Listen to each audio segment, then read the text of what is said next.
Dhanyavad, dhanyavad. Haribol, dhanyavad, dhanyavad, Sri-Nanda ji. Dandavat pranam, Maharaj. Dhanyavad, Dandavat devotees. Priyatama Didi, Priyadarshini Didi, Bhagavati Didi, Anapriya Didi, Pragya Didi.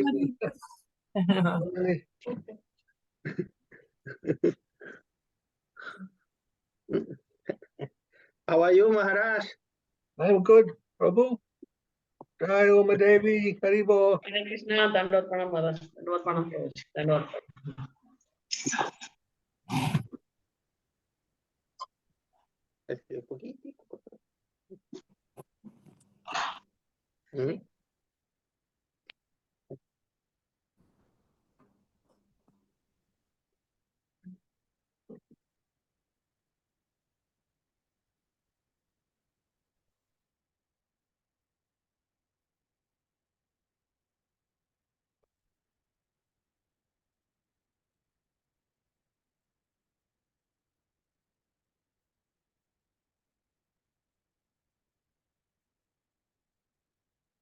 Namaste, Dandavat Maharaj. Oh, Namaste. so Haribol, dhanyavad. Dandavat Pranam. Dandavat. Dandavat. Dandavat pranam. Dandavat. Dandavat Pranam to everyone.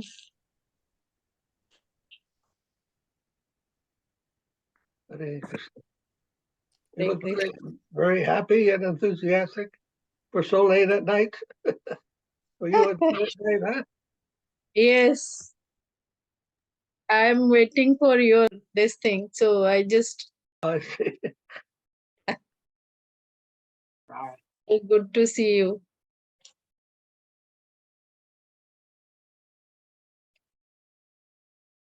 I was reading Sat. Reading? Example Sat. Sartre. Existential. Yes. Sat. Sartre, the existentialist. Yes. I was reading the problem of others. Problem of others. Is a problem, huh? It's Who said, not a problem. who said hell is other people? Yes, yes. The Sat, no exit. That's the play. An unhappy fellow. Yes, there was problem in the mind. He was trying to overcome, but not able to. Some extent that he was, when he speaks about the intersubjective element. So then, but if you, there was a perpetual state of unhappiness is there within existential thoughts, because there is no freedom. There is always a state of what you can say, you are always scrutinized by others.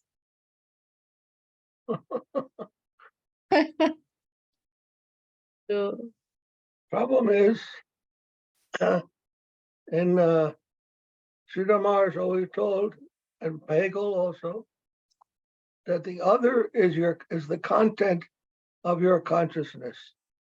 yes, yes. Your own consciousness is interpreting that other, is the content. There's consciousness and its content, its object. So the other is the object of consciousness, but it's of your consciousness. So what you are seeing is your own consciousness, content of your own consciousness, and blaming it on something other than that. So when you come back to yourself, when you recognize yourself as self-determined, then you are making these judgments about the other. It is your judgments. And then you can say, well, am I making the proper judgments, or why am I making that kind of judgment, and what other way can I see it, so that I can not lose myself in what is other, but find myself there. then we become happy. When we can find ourselves in what is other, then it doesn't become a problem anymore. It becomes the solution. Huh? True. Used to tell, don't blame the environment.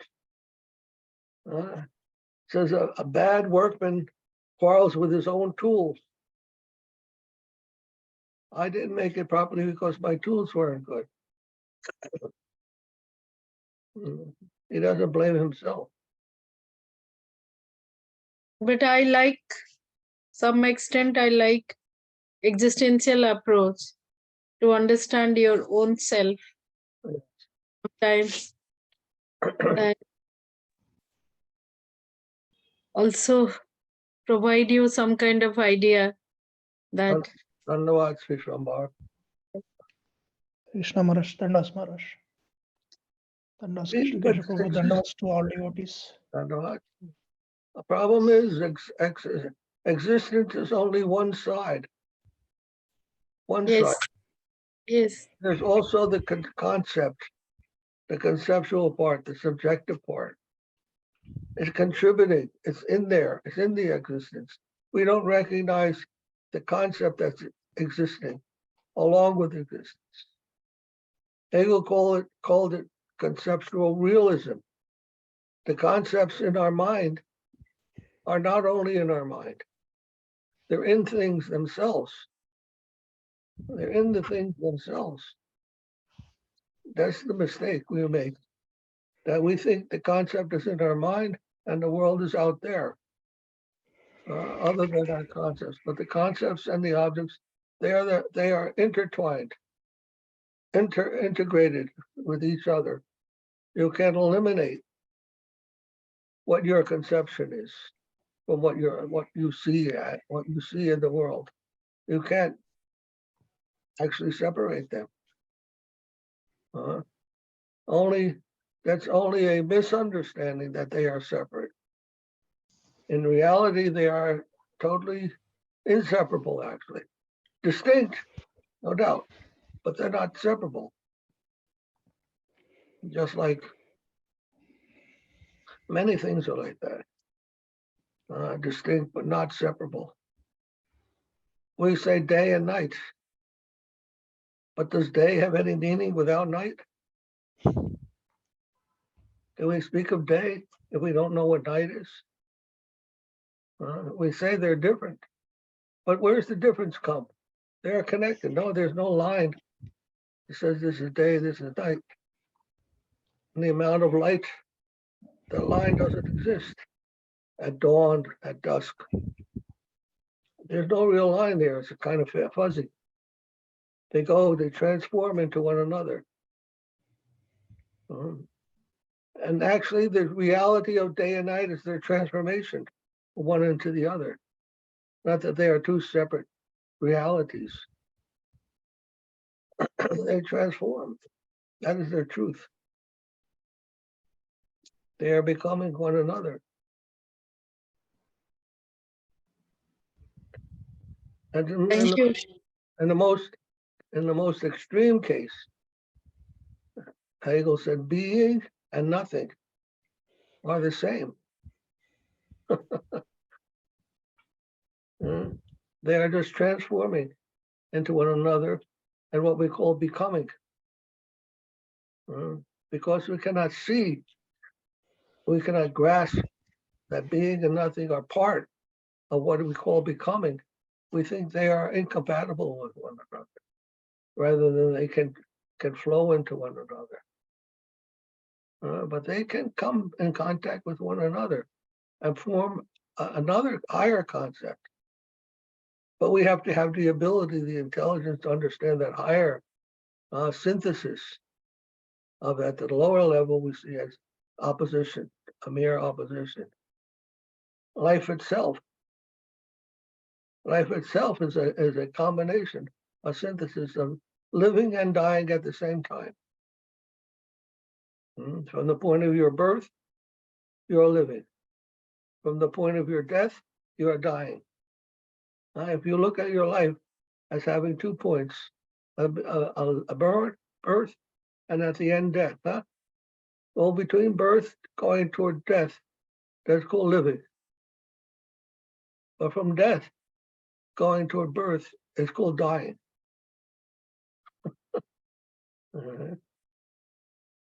So these two, they look like they're totally different. But even in the biological analysis, life is considered a metabolism. And in metabolism, there are 3 processes. There's anabolism, catabolism, and then metabolism. Anabolism means that the cells are dying. Anabolism means that the cells are producing, regenerating new material, new cells. Catabolism means the cells are dying. So some cells are dying and they have to replace them with new cells. So there's constantly going on rebirth and death, birth and death at the most fundamental biological level. Even there we find birth and death, building and destroying is going on simultaneously in a process which we call metabolism. So whether being and nothing or anabolism, catabolism, whatever you want to say, there's always a synthesis, higher synthesis.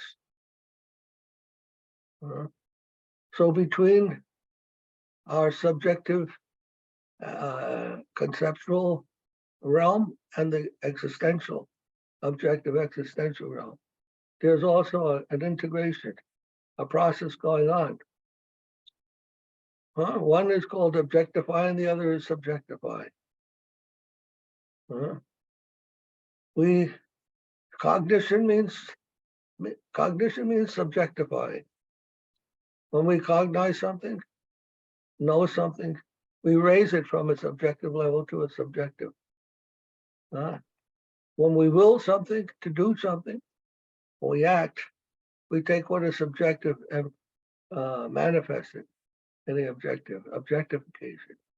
Or when we want to build something, whether it be a house or our career or our family or whatever we want to make.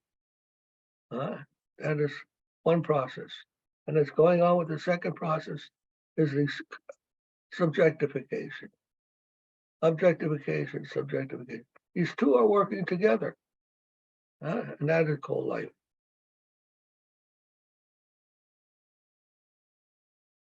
I have seen that you have a vast knowledge of Western philosophical traditions. I like your analysis because sometimes it's so difficult to understand being in nothingness, and it's such a huge text and interpretation, as you said, being nothing and being subjectivity and objectivity, and sometimes. And I've seen that you have a vast knowledge. Hegel, I like your interpretation, so much of clarity. So thank you so much. Thank you. Thanks to Hegel. There's Hegel Yes, has taught yes. that. Otherwise, before Hegel, I didn't understand any of these things either. One day I'll discuss with you Nietzsche also. Oh, Nietzsche. Nietzsche. Nietzsche and evil. Beyond good and evil. What is that? Beyond good and evil. Oh, Yes. the eternal return.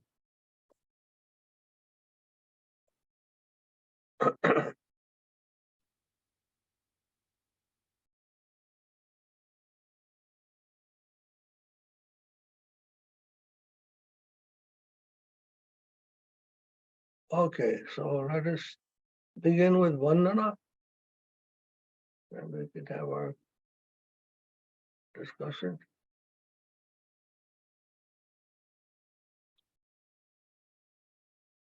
Maybe make it bigger. Yeah. Too big. That's it. Vandeham Shri Deham Guru Shri Guru Yuta Kamalam Vishnavacha Sri Rupam Sagrajat Jatam Sahagana Raghunatha Tam Sajivam Parijana Krishna Chaitanya Dev Krishna Chaitanya Dev Sri Sripad Krishna Vishnu Padana Sahagana Sarvaguna Lalita Sakam Vishwasya Om Om Ajnana Timirandhasya Jnana Salakaya Chakyurunmilitam Yana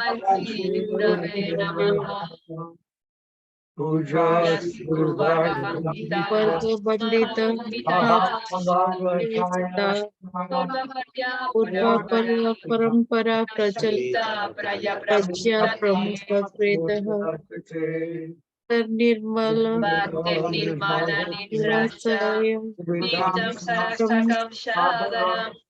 Sadaram Vande Sri Gurudevam Nata Sridhara Purva Bhishma Guru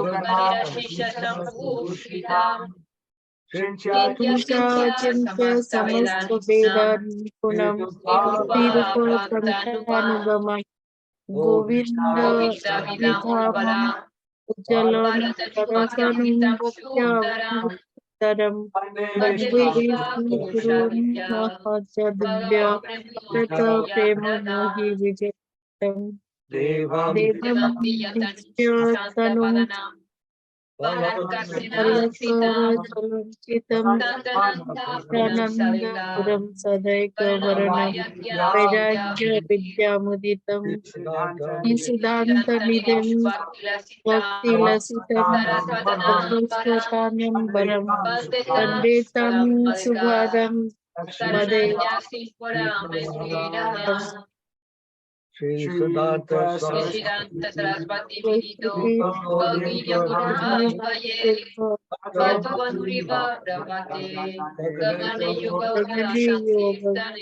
Kirtana Ayabhadra Tilim Tatan Krishna Prema Suvadi Gam Sadam Namo Namo Bodhi Kitoraya Uttamadutam Muditaye Ramriha Padma Bhava Vande Bhakti Vinodam Sri Gaura Bhakti Swarup Bhakti Sastrajya Samrajatam Radha Gaurabhadra Sasa Vaishnava Bhakya Vigraha Jagannatha Prabhum Bande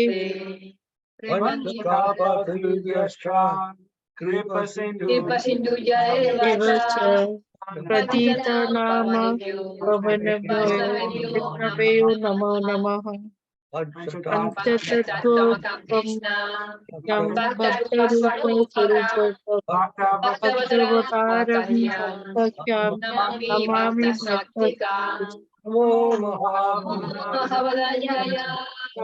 Krishna Prema Padayaka Krishna Krishna Chaitanya Name Gurupyascha Namaha Jayatam Surato Pangur Mama Mate Atarbati Satasabhatsopa Radha Madanamo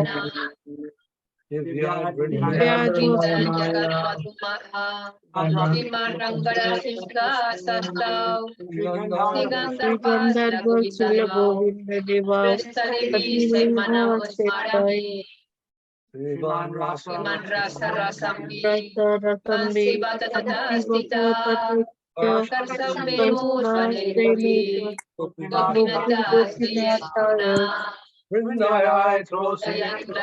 Devai Priyai Kesavasya Cha Krishna Bhakti Arade Devi Sai Namo Namaha Athanatva mantra guruna vyasam jagat guruna natva jaya The sa memory for parikshara Sri Guru Gauranga Gandharva Sri Krishna Chaitanya Prabhu Nityananda Sri Advaita Gadadhara Sivasadi Gaura Bhakta Vrinda Hare Krishna Krishna Krishna Hare Hare Hare Rama Hare Rama Rama Rama Hare Jai Srila Prabhupada, Sri Guru Maharaj, Sri Gurudev, Srila Charidev, Srila Shanta Maharaj, Ki Jai. Jai. Getting COVID. Jai. Jai. All glory, assembled devotees, all glories to the world. Jai. Premanandi, Hari. Hare Hare Vishnupad Paramahamsa Sripad Bhakti Madhava Puri Maharaj Ki Jai. Ki Jai. Jai.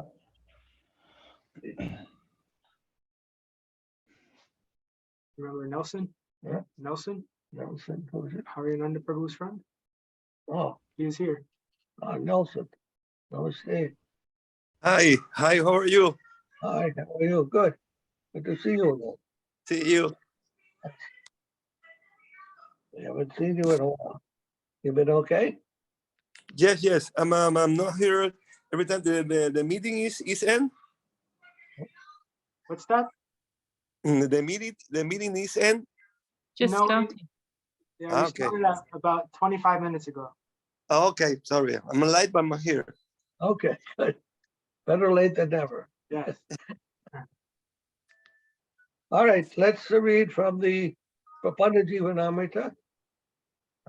We're reading the last section, which has some of the writings of Srila Sridhara Maharaj, beautiful poetry of Srila Sridhara Maharaj. I see this page 191. Jayam Vishnupad Paramahamsa Parivrajacharya Asatara Sata Sri Sripad Bhakti Rakshak Sridhara Goswami Maharaj Ki Jai. Jai.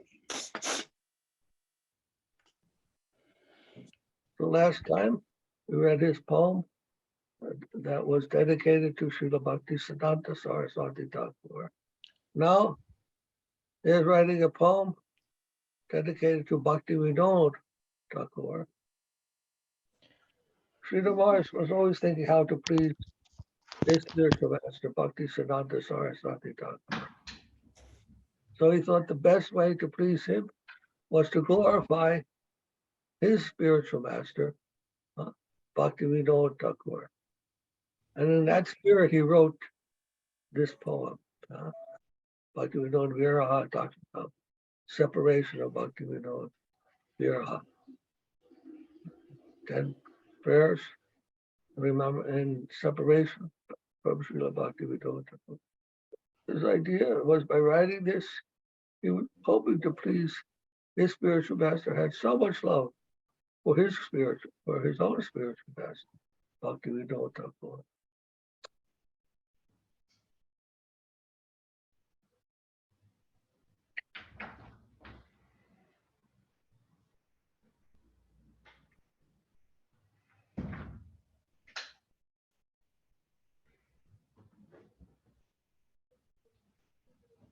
Aha Bhakti Vinod Thakur, Guru, Davim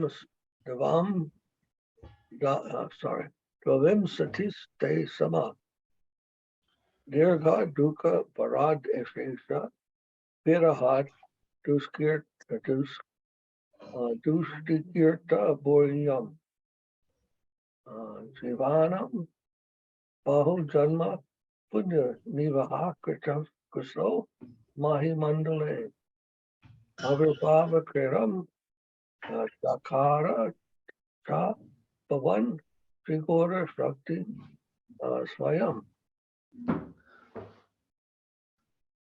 Inoham Chiraduskutir Mahi Baba Tadabra Kud Duli Khan, Snan Ananda Nidhim Prapanna, Subhadam Labdam Smartopabam. Kintu Adarya Gunat Tatvati Yasya Yasya Karunya Shakti Swayam. Sri Gaura Mahaprabhu, Prakatita Vishwam Samanvagrahit. E Deva Stavade, Tavakila Gudanam Te Vinir Chadayo. Deva Vyorta Manorata Kivayam Martyada Maha Karmahe. Etano Vibudhai Kadap Atish Shayalankara Iti Uchatam Shastreshu Eva Naparayeham Iti Yad Gatam Makundena Tat. Dharma Gato Gataiva Satata Yoga Bhagavat Nako. Yane Sundhi Gatir Japena Tapasa Gatir Chikam Sayavatra. Dane Dambika Tabikata Nuraga Bajrade Dusta Pacharo Yada Budhim Budhimatam Vipeda Hitada Datra Pavan Prasita Vishwesmin Kiranaya Yata Inksa Kara Sanjivayam Osadir Nakastrani Ranjayan Nija Sudam Vistaranyam Raje Chachastrani Chitoshayan Puraganam Samodayan Te Tata Nunam Bhubi Tale Subhodaya Iti Rado Bahu Satvatam Okanam Hita Kamyaya Bhagavato Bhakti Pracharastaya Grantanam Rachanaya Satam Ahim Atar Nana Vidar Darshita Acharyaya Krita Purvam Eva Kila Tad Ramanuja Dar Udai Premambo Nidhi Vigrahasya Bhavato Mahatmya Sivana Tat Yad Damna Balu Dama Traiva Nigbe Brabeti Sabgyayate Vaikunte Parabhukta Mukta Brigha Charano Narayano Yasmayam Yas Tasyamsi Bhagavan Swayam Asavapu Krishna Bhavan Tatpada Sarva Chityamaye Paratakpara Pure Goloka Vrindavane Srila Rasa Rangini Parivritta Sa Radhika Srihare Vatsalyari Rasaishta Sevita Tador Madhurya Seva Sukham Nityam Yatra Buddha Tanoti Ebhavanta Dhamma Seva Prada Sri Gora Numatam Swarupa Vinitam Rupa Gajendra Ritam Upadaya Dahi Parivesitam Raghu Ganaya Ashwaditam Sevitam Tivadhyar Abhi Rakshitam Shukha Shiva Brahmani Subhanitam Srila Pada Sevanamrita Ahota Datam Isho Bhavan Vaham Mandamatis Tvativa Patita Vatvam Jagat Pavana Bose Rabin Kripaya Parada Dachayo Dunam Tvaya Kramyatam. Yacheham Karuna Radhe. Varavidam Paraptatam Tribule Bhavat. Sarva Sadahi Radhika Daita Dashatam Gane Ganayatam Ganyatam. Sorry. So that's the Sanskrit, then we'll read the English.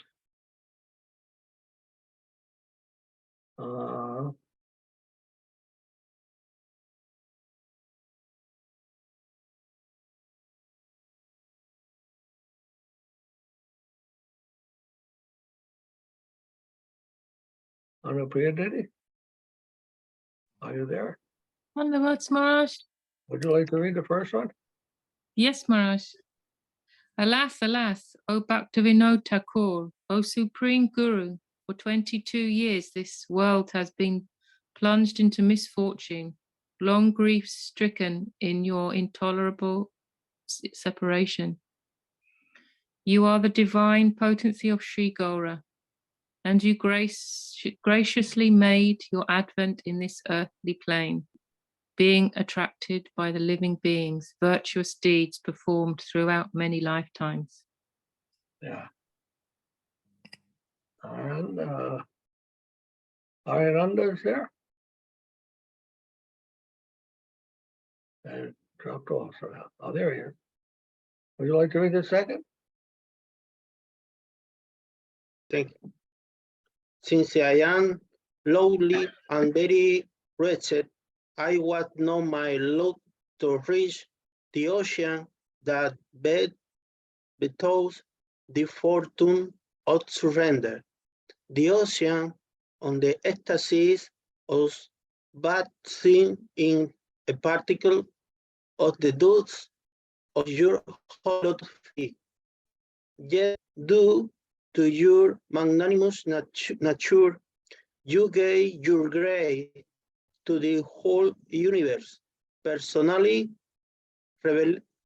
revealing your supereminence and the personification of the mercy potency of Sri Gauranga.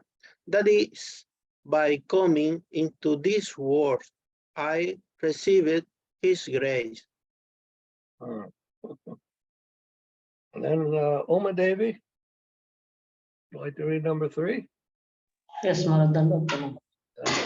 Oh Lord, even all the demigods, aided by Lord Brahma, feel frustrated by their inability to fittingly sing the glories of all your divine qualities. What then can be said of the attempt of fallen soul? A mere man like me. Surely the learned will never waste their eloquent words eulogizing this statement, since even the Supreme Personality of Godhead, Lord Sri Krishna himself, has sung in the scriptures is celebrated confession na parayaham.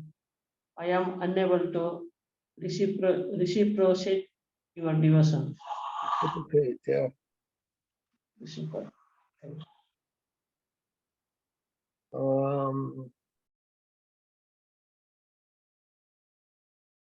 Vishwambar? Can you read? Dandas Maharaj. Mukam kroti vachalam pangum langayati girim yatkrpatamaham mandi Shri Gurum Dina Tarinim Paramananda Madhava. At a time when religion was evaluated in terms of bodily relationship, saintliness was determined by ignorance, and yoga practice was motivated by sensual pleasure. When scholarship was cultivated just for voidism, japa was conducted for the sake of fame, and penance was performed out of vindictiveness. When charity was given out of pride and on pretext of spontaneous devotion, the most gross sinful acts were perpetuated. And in all such anomalous situations, even the intelligentsia were at loggerheads with one another. At that very time, you were sent by the Almighty Creator. Yeah. Dr. Sahu, would you like to read number 5? Yes, Dandavat Maharaj. Dhanyavad. Uh, as the universally cooling moon is beautified by diffusing its nectarian rays, nourishing the plants and inciting the twinkling of the stars, your holy advent in this world is similarly ascertained by as satisfying the pure devotional scriptures through profound study and blessing the learned with full-blown happiness by the perfect axiomatic conclusions descending in divine succession. With your appearance, the ecstasies of the devotees knows no bounds. Yeah. Dhanyavad. Krishna Keshava, Prabhu, would you like to read number 6? By writing many books and by multifarious methods recognized by the pure devotees, you have demonstrated the preaching of pure devotional service unto the Supreme Lord for the benefit of the whole world.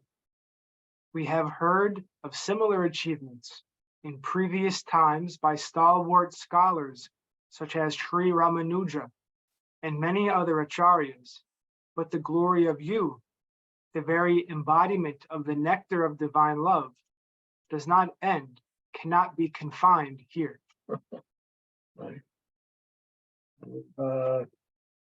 Pragya, are you free or are you driving? Yes, You're yes, free? no, yes, Maharaj, I can read. Thank you, Maharaj. Good.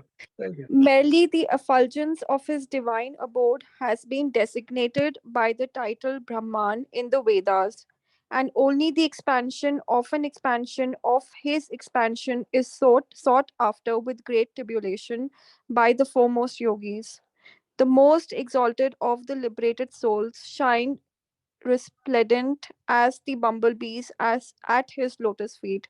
The primeval origin of even the original Sri Narayana, who is the Lord of the spiritual sky above Brahman. He is the original Supreme Lord, the personification of all nectarian mellows, Sri Krishna, and he is the one that you give. All right. And who else? Now we have Nelson. Are you like to read? Yes, yes, Master. Okay. Situate, situated in the topmost region of the absolutely inconceivable spiritual sky, in the holy abode of the city Vrindavan Dham, in the spiritual planet known as Goloka. There, surrounded by Shankis Sirmati Radhika, revealed in the mellows of divine pastime. With great ecstasy, she expanded the joy of the loving sweetness in the service for Sri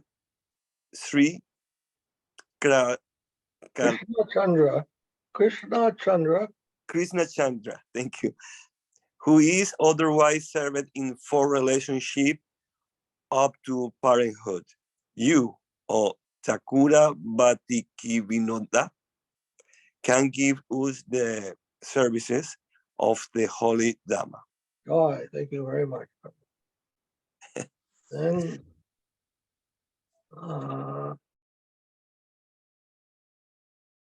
Kanapayaditi, you want to read again? Yes, Maharaj.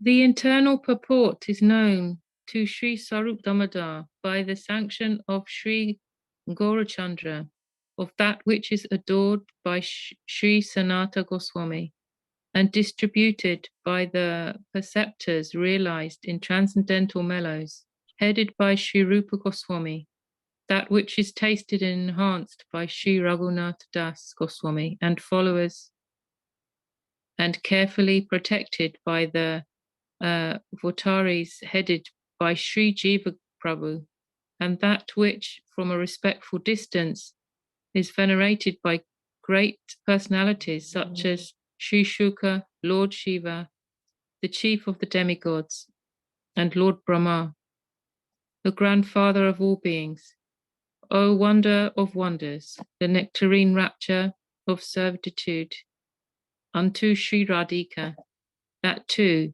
you can give us. Try. And then one more, let's see. Dr. Sahu, would you like to read? Yes, Dandavat Maharaj. Thank you. Where am I, so lowly and fallen? And where are you, the great soul who delivers the universe? O Lord, by your grace, you are sure to forgive my offenses. O ocean of mercy, in the dust of your lotus feet, I pray for just this benediction. Kindly make my life successful by recommending me for admission into the group of Sri Bharnabi Daita Dasa, who is the dearmost one in your heart. Dandavat Maharaj. Thank you. Yes. Varshabhanavi Daityadas, of course, is, you may not know, is Srila Bhakti Siddhanta, name of Srila Bhakti Siddhanta Saraswati Thakur. So he's asking for the benediction of being able to serve the lotus feet of his Gurudev. The only benediction a devotee wants from the Lord. Otherwise, devotee doesn't pray for anything. Only to be servant, to be his servant. Doesn't pray for good health, wealth, high position, or recognition in the society. Only to be a servant, a humble servant of Sri Gurudev.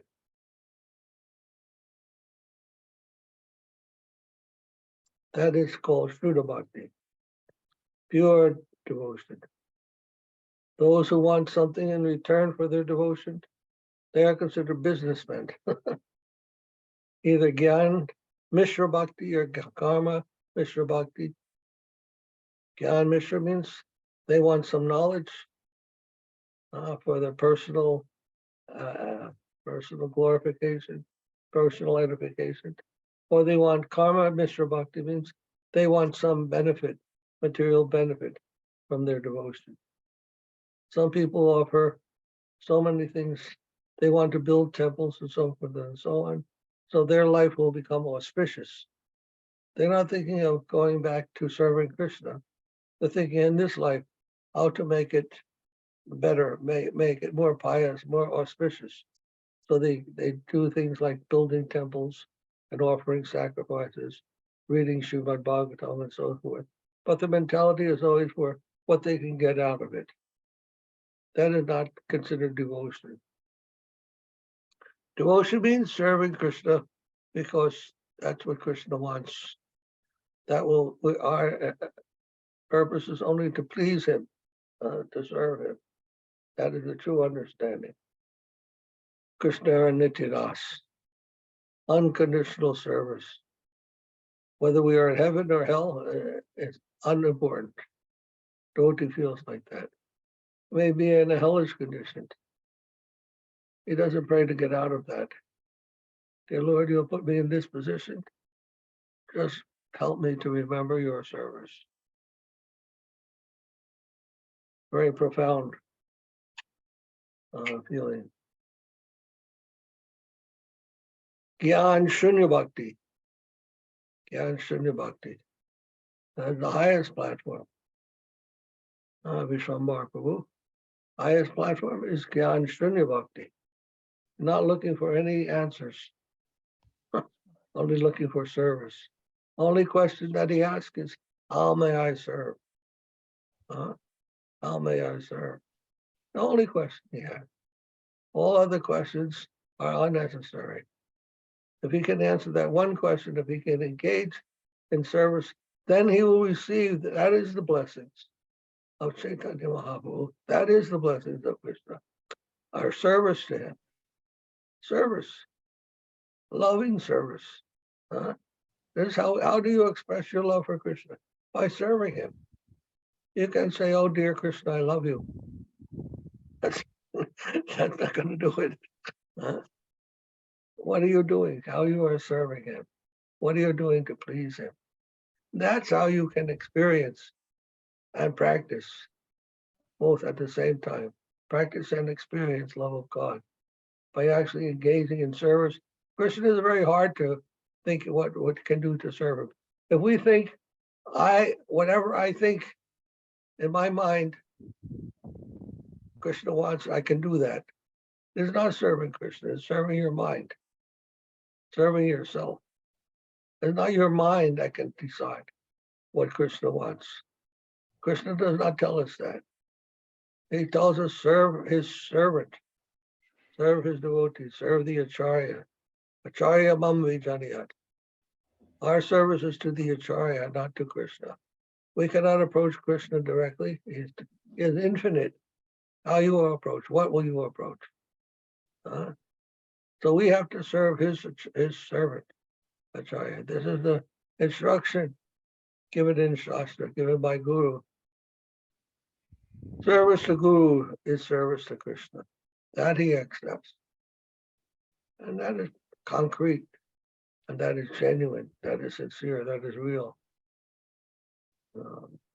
Jnana-sunya-bhakti. Don't worry about so many questions. Krishna tells us, paripratena, pariprastena, and sevaya in Bhagavad Gita. You know that verse? Yes, Paripratena, pariprastena, sevaya. Approach with a very humble mood. You can ask questions, but you must also serve. Sevaya. Don't only expect a one-way road, a one-way street. It's not a one-way street, it's a two-way street. Cars run in both directions, going and coming. One-way street, cars only go in one direction. Two-way street, they go in both directions. So prasna and seva, they cannot be separated from one another. They must both be there. Otherwise, Krishna would not say that. Pariprastena sevaya. Service. Everything will be answered by your faith and by your service. It's a living knowledge. The knowledge that it comes from living. A living knowledge, and not a mental knowledge. Knowledge of Krishna is not mental. The living, concrete, real thing, realization, you could say. Realization. Otherwise, you remain like a bee licking the bottle of honey. The bee wants to get the honey, but it remains outside the bottle, licking there's so much honey here. You won't get it. In order to get in the jar, you have to serve. You have to engage your life in that service, in that loving activity, relishing activity. That's where the relish comes from. That's where the taste comes from, in the service. If we don't get that at first, we have to be patient, because if we're looking for relishment, if we're looking for nectar, we won't get it, because that's self-interest. We have to serve without self-interest. Then it will come. That is the ecstasy we're looking for. That doesn't seek for itself anything, only to serve. Self-sacrifice to the extreme, complete self-forgetfulness. That will give the nectar for which we are always hard thing to accept. But that is what Krishna wants from us. That is what Guru teaches us. Jnana-sunya-bhakti. Sri Rama is teaching this highest realization. Jnana-sunya. Not contaminated by any desire for knowing anything.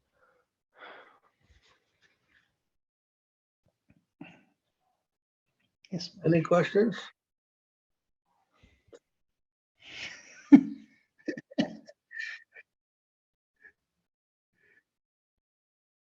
All right, Anandaji, you want to say something in Espanol? Yes. Okay. Thank you, Maharaj. Maharaj estaba hablando de que poco acerca de lo que es el Bhakti, el camino del Bhakti Yoga y la relación con Sri Krishna. Maharaj explicó que nosotros como personas no podemos tener directamente una relación con Sri Krishna, sino tiene que ser, es a través del Guru. El Krishna es muy elevado y nosotros tenemos que seguir otro sendero, es servir al Guru. Entonces el Maharaja dijo, servir al Guru es servir a Krishna. Servir a Guru es servir a Krishna. En tal sentido, el Maharaja citó un shloka del Bhagavad Gita, en donde dice Paritras, cenas se vaya, o sea, acércate a un gurú fidedigno, hazle preguntas de un modo sumiso, sirve al gurú, y entonces el gurú te dará la luz, te dará el conocimiento trascendental porque él lo ha realizado. Entonces, ese es el proceso de obtener el conocimiento. Acercarse a Gurudev, servir a Gurudev, modo sumiso y humilde. Ese es el proceso que estaba describiendo el Maharaj. También el Maharaj explicó muy bien que nosotros, por nosotros mismos, esforzándonos, tal vez en aprender algo, siguiendo nuestra propia mente, y no es posible. Solamente es posible siguiendo la instrucción, siempre igual, siguiendo la instrucción del Guru. Ese es el proceso, en conciencia de Krishna y del Bhakti Yoga. Jai Maharaj. All right, thank you, Harinanda Prabhu Ki Jai. Jai. Jai, Jai. Also, at the if we go back to the book, there's another section there, translator's note. The preceding prayer to Srila Bhaktivinoda Thakur, who lived between 1838 and 1914, the pioneer of pure devotion in the recent age, was composed within the lifetime of the author's guru. That means within the lifetime of Srila Saraswati Thakur. Srila Bhaktisiddhanta Saraswati Thakur Goswami Prabhupada. Upon reading the original Sanskrit verse, Srila Prabhupada commented, "Now I am confident that we have one man who is qualified to uphold the standard of our sampradaya, or divine succession." So in other words, when Srila Maharaj composed this poem and presented it to Srila Bhaktisiddhanta Saraswati Thakur, he was very pleased. Srila Maharaj was able to accomplish his desire to please his Gurudev so much that he commented like this, that now I am satisfied that someone has understood what I am preaching. And therefore, we have come to Srila Maharaj for his instruction, because he was recommended by his own Gurudev as having understood the real purport, the pure intention of what the message of Srila Bhaktisiddhanta and Srila Bhaktivinoda Thakur were teaching. So this is very important. To find that pure conception is very difficult in this world. So easily it can become distorted by too much interest in jnana or karma or perfection, yoga perfection, siddhis. In Srila Maharaj, we find the very highest and purest conception. Therefore, we are trying to be his followers, his disciples, his faithful followers. Any questions? Yes. Yes. Maharaj, can you just little explain more about Jnana-sunya-bhakti? Yeah. Desire. But No. how do you understand desire? Is it possible to have a desireless state? No. Not about desire. It is about Shraddha. Jnana-sunya-bhakti means Shraddha, faith, surrender and faith. This is Jnana-sunya-bhakti, about surrender. Let all other calculations, estimations, trying to figure out things, let all that aside. Simply accept that there is God, there is Krishna, and there is Guru, and our business is to serve.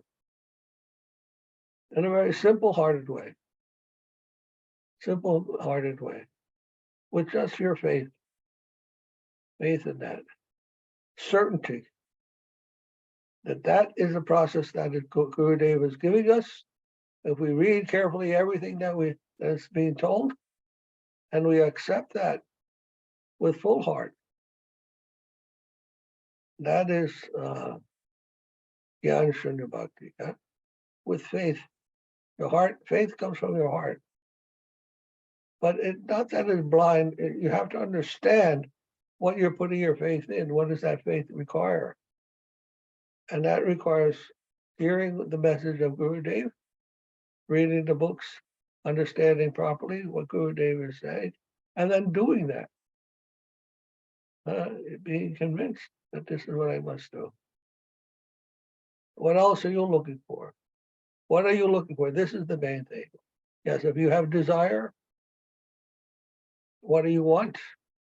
Then you have to consider what is that thing you want. That will be your priority.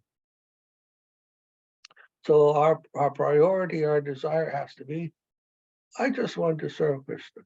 I want to please Krishna. I want to please Gurudev. They're my only desire.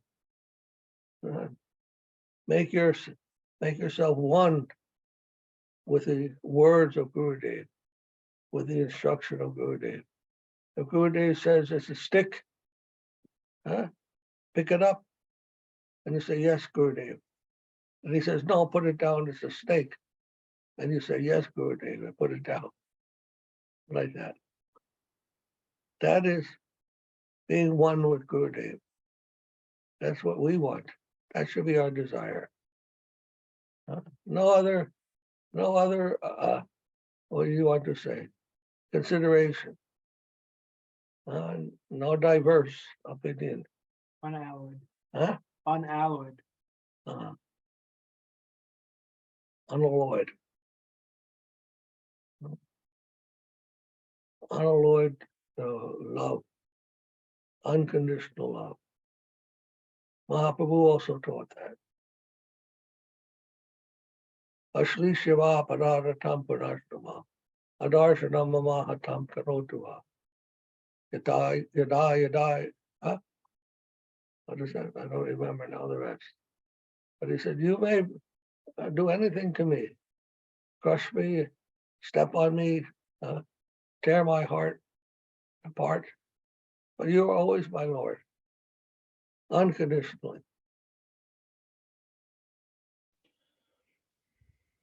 Ahoitakiya pratiyata. Ahoitakiya pratiyata means unmotivated, and unmotivated by any material thing, and uninterruptible. Nothing can interrupt. Ahoitakiya pratiyata.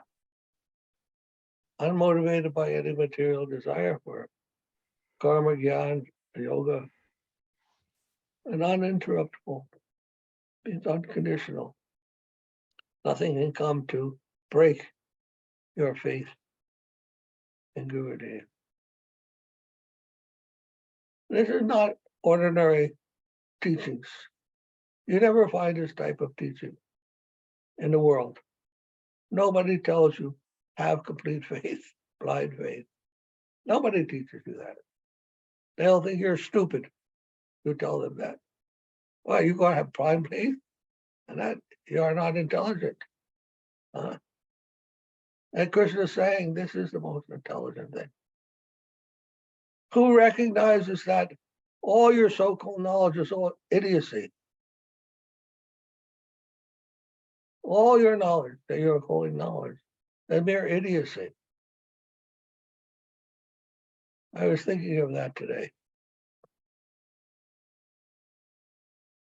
In science, only the most advanced scientists know that all our conceptions of science are based on things we simply do not know what they are.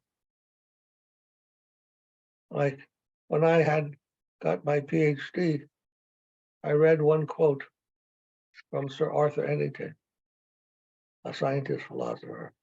He said, "Something unknown is doing we know not what. That's what our theory of the electron amounts to."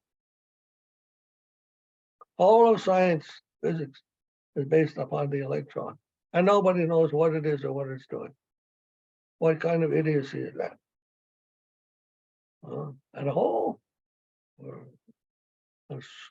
structure of science and all this technological advancement and everything is based on that type of unknowing.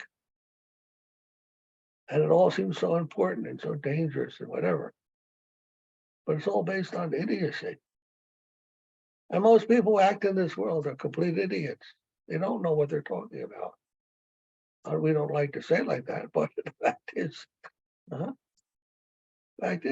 they really don't know. And we're putting so much confidence in all of that. Finally, when we get wise and we realize and we become honest with ourselves and what's really going on, we recognize, I don't know anything, like Socrates. I only know that I don't know anything.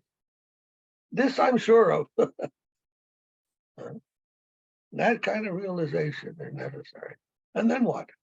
But do you stop there?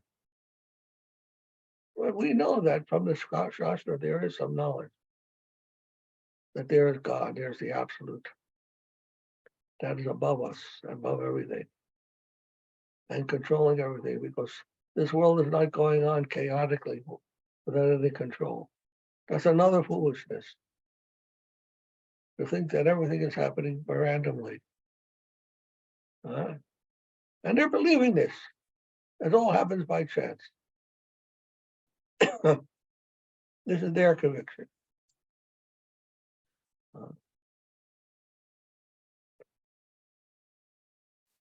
Thank you, Maharaj. Thank you. I often speak to the scientists. They're so convinced of evolution. How you can believe in such a thing? That elephants and kangaroos and giraffe and human beings all came from accidents, chance. I can't accept. And if you say you don't accept evolution, they think you're a pseudoscientist. I think they're stupid scientists if they accept it blindly. Wake up. Come to reality. What do you say? Just because everybody else saying it, and you say it, you think, oh, now I'm a great scientist.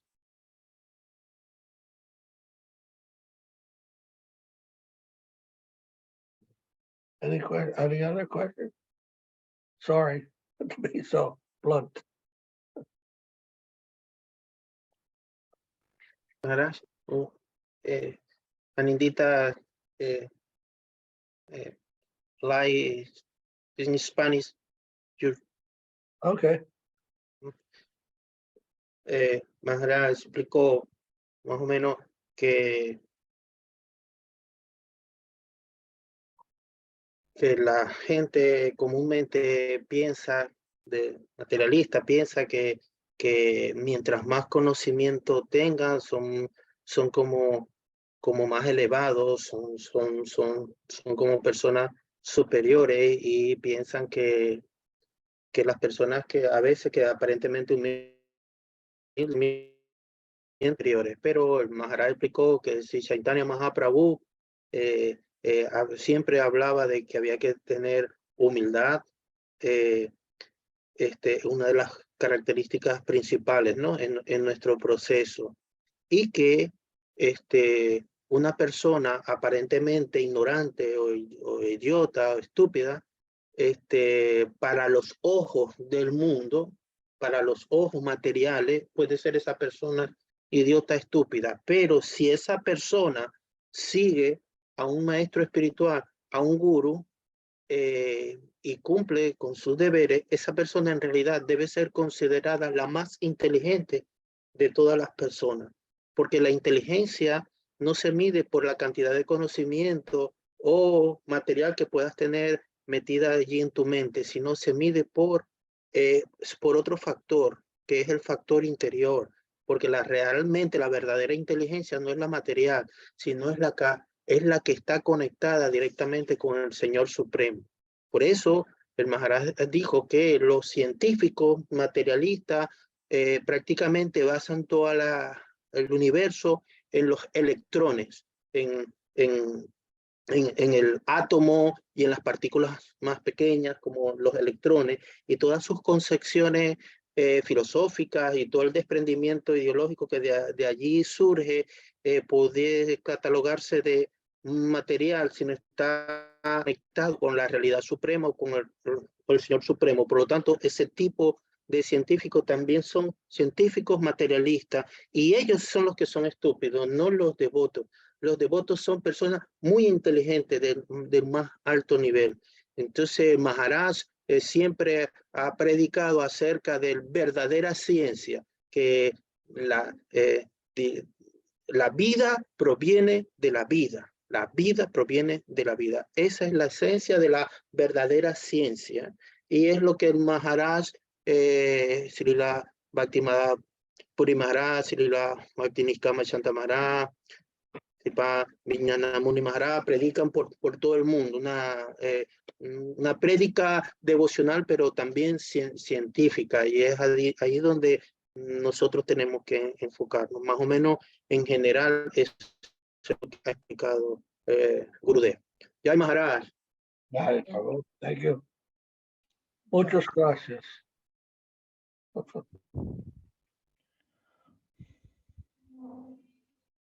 Don't be afraid to say, I don't know. I don't know. I don't know anything. You'll be in good company if you say that. The world will laugh at you, but you'll be in good company with Socrates and all the saints and sages who have said the same thing. But people have so much of ego that they don't accept this. It is only Socrates who can say that I know what I don't know. I'm the wisest man of the world because I know what I don't know. But people never accept their mistakes. That's the only problem in the world, is that so much of ego, even if you don't know, but then you claim that you know everything. And so you said very rightly, so that's the whole lot of problem arise because we don't accept our mistakes and don't look back to ourselves that how much we know and how much we don't know. So there is a problem. And most of the people, like even you see the political platform also, people when they speak and as if they have read the text and they have the mastery over everything. They claim that, though they don't know anything. So that is a problem. And very truly said by Socrates. I like that statement. The amazing thing is that despite the kind of idiots that people are all over the world, somehow the world keeps going on and developing different cultures, civilizations by people who don't know what they're doing, don't know what real things really are, most of them. And yet things keep going on. I was looking at the choice they were doing in the House of Representatives, choosing the Speaker of the House. Such insanity. They were saying so many crazy things. And nowadays, politics has become like some circus, like, clown performance. Yes, And very then, true. and then, and that the whole thing just keeps going on. And I'm wondering how that happens. I remember once I heard one story about how the Russians wanted to come to India to learn about God because they thought, because they had been into India and they saw how chaotic the government was. And so they figured the only way India can be going on for all these years is there's a God. So they must have some very good knowledge of God. There I can learn God.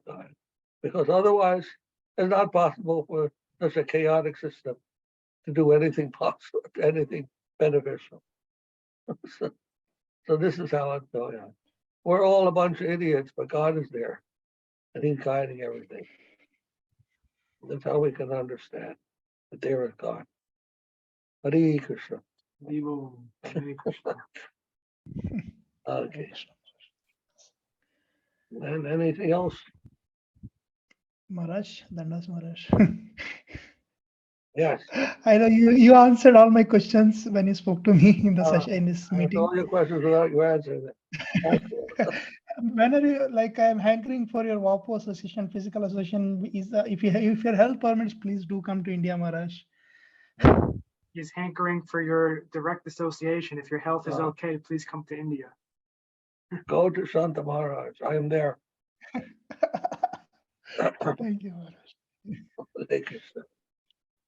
All right. My humble dhanavats to you. Please be well, be happy, be engaged in service. My Hare Krishna. Pranava, Dandavat pranava. Dandavat Dandava Pranam. devotee. Vivo. Dandava.